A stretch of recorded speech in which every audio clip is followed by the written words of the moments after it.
Hello everybody, it is the 17th of June. I just got back on trail. I took a couple days off at my friend Kelly's house. She used to be my guild leader back when I played World of Warcraft. So it was really nice to actually physically meet her for once, because we played video games for years together.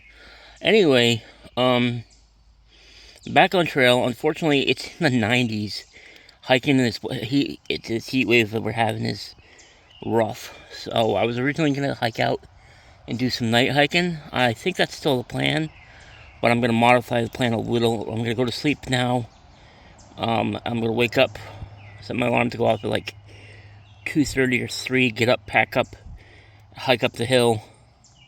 I got 1,000 feet up over a couple miles. That'll be rough, especially in the dark. But I'm going to hike up the hill and do as much as I can till like noon when it starts getting hot. And then I'll set up my tent and I'll sleep. And that's just going to have to be the pattern until this heat breaks. Because, whew, man, hiking in the heat of the day would just absolutely kill me. Can't carry enough water. And the heat is just brutal. So, well, today's the 18th. June 18th. So much for night hiking. That didn't happen, obviously. And so much for getting up early. I woke up around 3 a.m. and my water bladder was leaking. I guess I didn't screw the cap on tight enough. There was about a liter of water in the bottom of my tent. My blanket is completely soaked. And my, yeah, so I didn't get up as early as I wanted to, which is unfortunate. Over here looking at the map.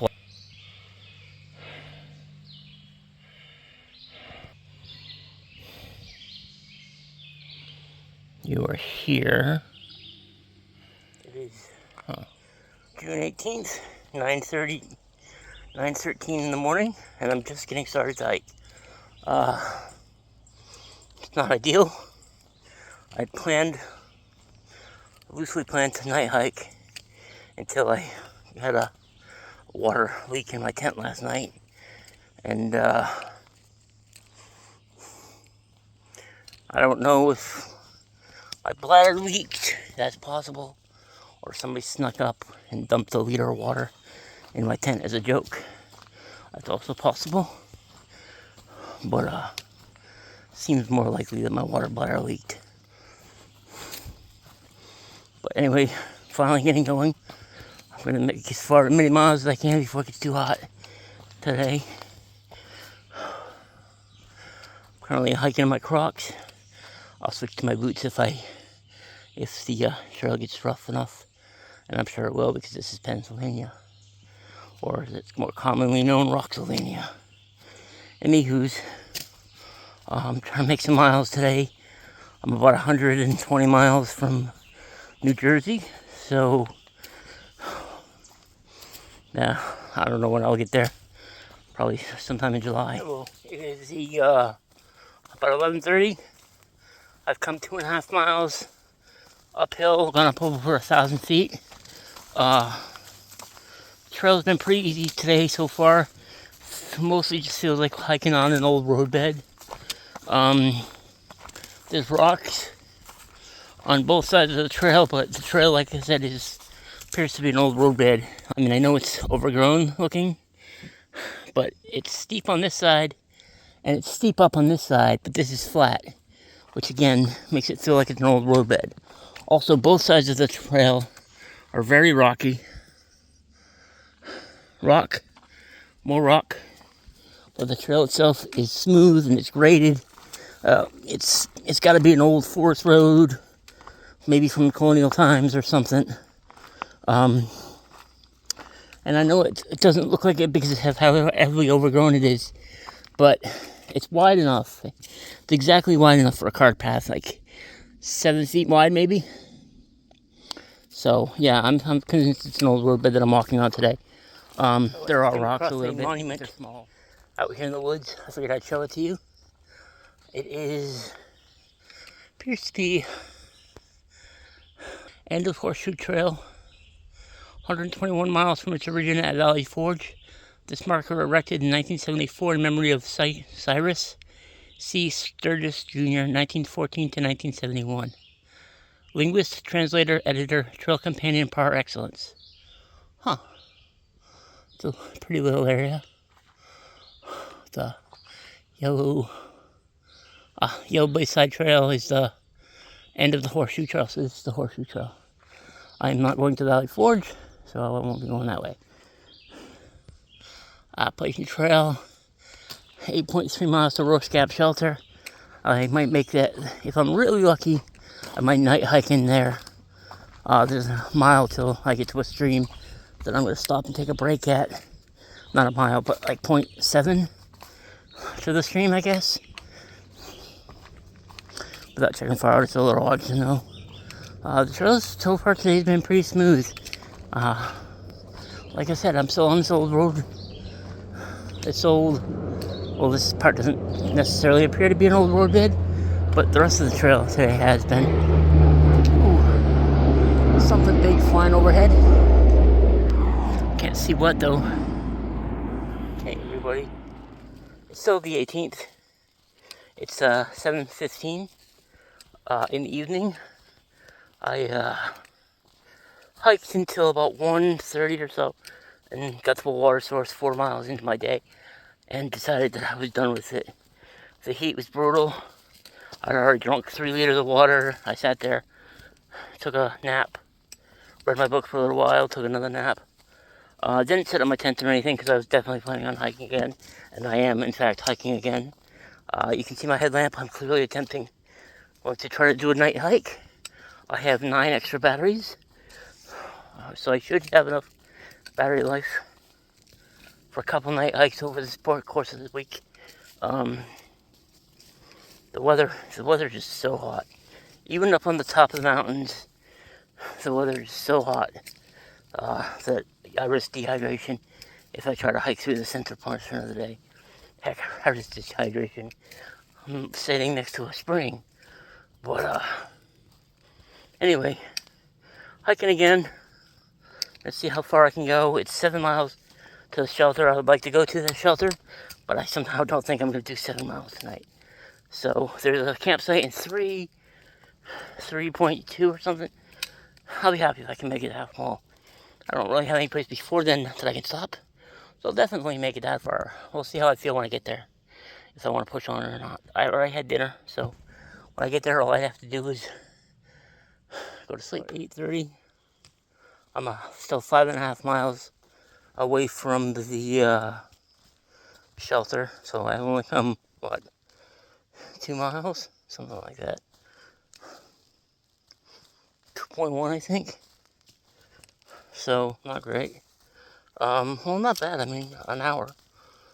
The trail is going pretty good.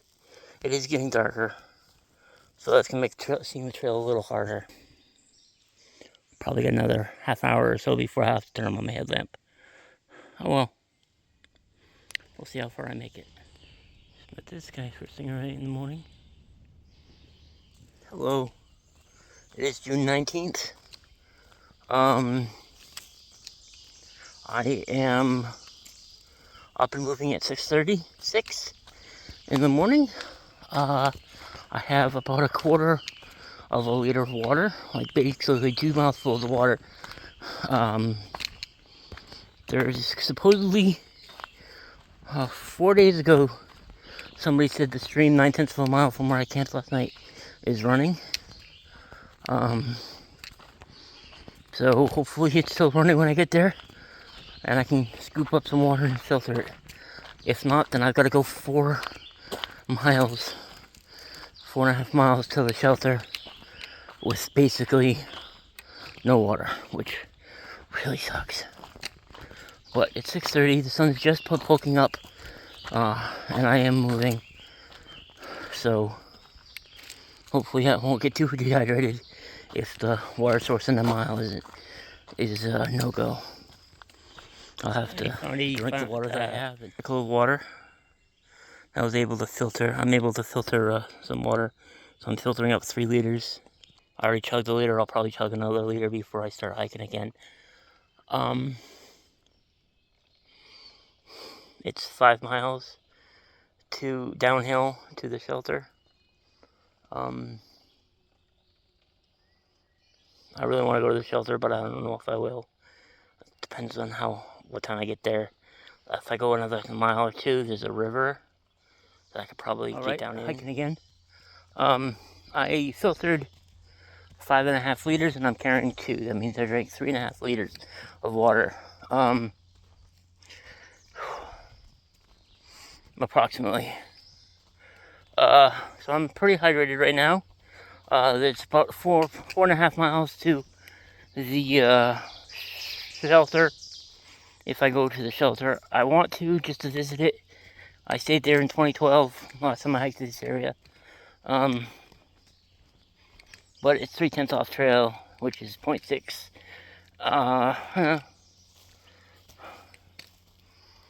And I'm not sure how far I'm going today.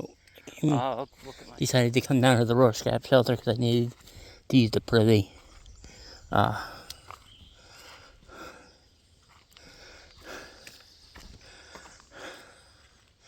Shelter is built in an old foundation from an old house. At least that's what it looks like.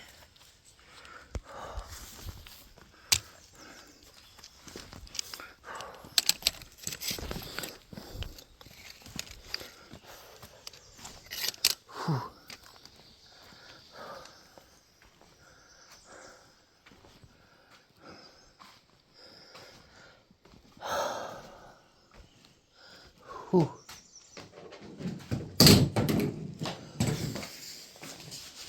And then the reason the shelter is so fantastic is that right there, that's the water source.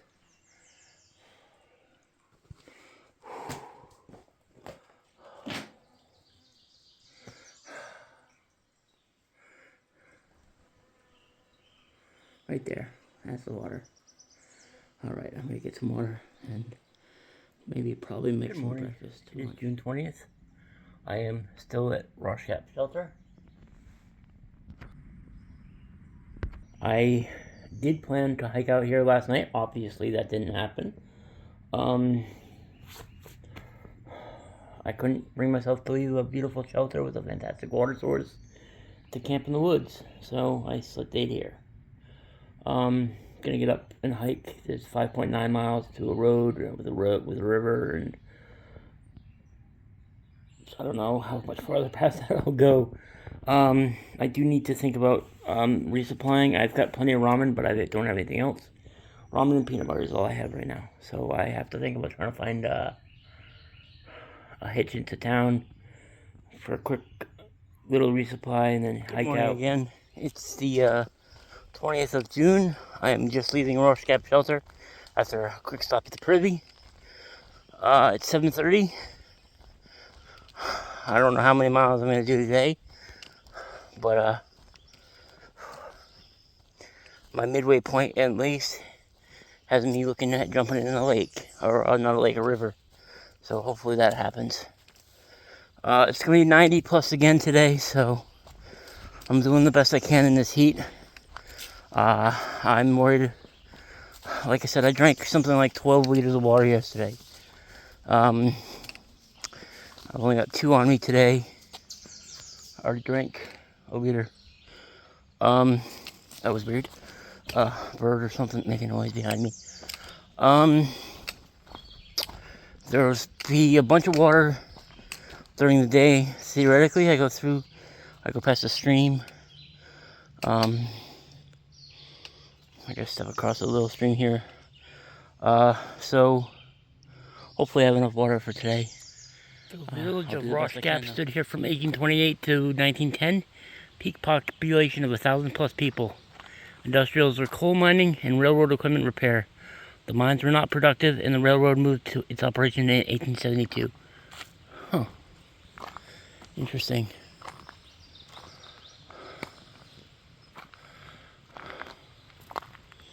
And apparently, this little thing has been completely forgotten.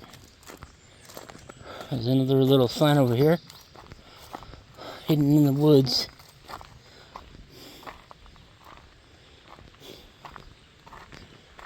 In memory of Larry P. West Taylor, 1944 to 2012. Ross Creek Diversion Wells, located just north of the old Stone Arch Railroad Bridge over Ross Creek, is believed to be the first limestone diversion well ever to be built in the United States. Interesting. Huh.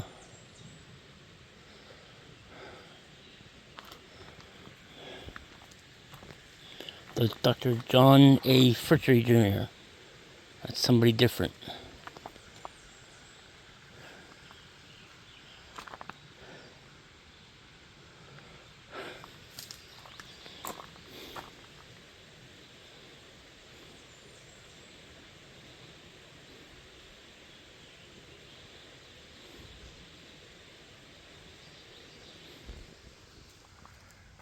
So, I almost just stepped on this box turtle right here in the middle of the trail.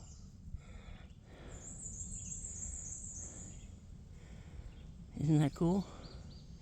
He's just wandering up the trail, minding his own business, heading to Georgia. Hope he doesn't get stepped on. I got to Route 443, PA 443, the paved road, and I was suffering from overheating or something. I don't know. I got to the road and there was cars going both ways, and I kind of just waved at cars until somebody stopped. Really nice guy named Robert ended up picking me up and taking me back to his place. Gave me cold water, gave me some food, let me jump in his lake, and let me take a shower. I spent a couple hours just hanging out with him. I was in a pretty bad way when I hit that road.